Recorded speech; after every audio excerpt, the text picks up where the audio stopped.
Watching Morning Cafe on TV 47, matters to do with corruption, our biggest discussion this morning. The president appears to have a renewed urgency to fight corruption with his accusation against parliament, but even going forward to form a multi-agency task force for the same.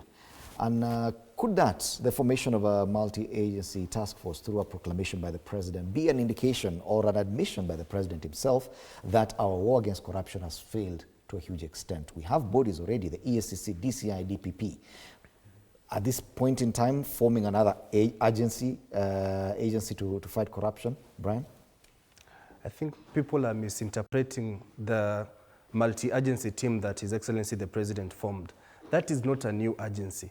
It's a coordination framework whereby all these entities that are supposed to fight corruption are now working in synergy instead of working within silos.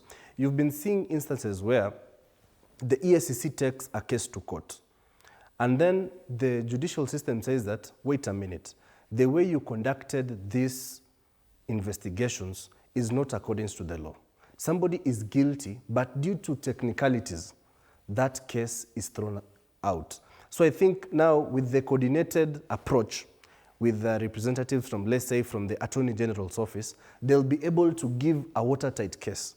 And I think when the alligator comes out of the water and tells you that the crocodile is sick, you better believe it. Because when His Excellency the President says that the parliament is corrupt, I think he has interacted with them for quite some time. For him to form such an opinion, I think he has some information that we are not privy to. And he had actually indicated that he's a consumer of intelligence. And I think he's speaking from a point of information. So I think we should support him because corruption has been a scourge that has really affected our country, because we've had the cliche that in the 1960s, when we were getting independence, our economy was at par with the Asian tigers like Singapore. But somewhere along the way, we lost our shine and we are now left behind simply because of corruption. So I think we should take it seriously that His Excellency the President has now announced the new war against corruption. And I think it's a wake-up call to all members of our society, because this is a soul-searching moment. Because when we talk about corruption, we as a society, we tend to think that it's about the political class. But we forget about we as the people, who are the enablers of corruption. Because for corruption to happen, it has to have two parties. And we agree that there is corruption indeed. And the taker. We do agree that there's corruption. No one is denying the fact that there is corruption. It is the commitment and the goodwill and the political push to fight corruption that we're questioning.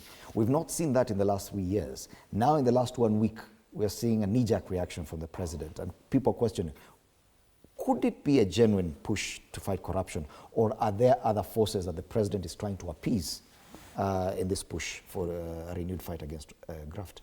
I think as for now, we shouldn't cast aspersions, because with this renewed effort, we should give it time and see what will be the actions. Because I think, as His Excellency the President said, there will be no sacred cows. So I think it's now time for Kenyans now to put the pressure.